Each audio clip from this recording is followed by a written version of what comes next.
أنا جاي أقول لك قلل من التليفون. قلل من التليفون علشان خاطر عباداتك. لما هتقلل من التليفون هتعرف تصلي زي ما كنت بتصلي بخشوع، هتعرف تقرأ قرآن وانت مستحضر الآيات، هتعرف تذكر ربنا سبحانه وتعالى، هتعرف تعمل حاجات كتير. قلل من التليفون علشان خاطر صحتك. قلل من التليفون علشان خاطر دماغك. قلل من التليفون علشان خاطر عينك. قلل من التليفون علشان خاطر رقبتك. قلل من التليفون علشان خاطر نفسيتك. قلل من التليفون علشان خاطر ما تقارنش نفسك بالناس. قلل من التليفون علشان تعرف تذاكر. قلل من التليفون علشان تعرف تركز.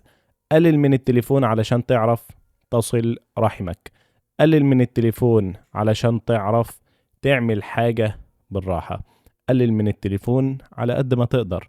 قلل من التليفون علشان خاطر نفسك مش علشان خاطر حد تاني. قلل من التليفون علشان تعرف تنمي نفسك.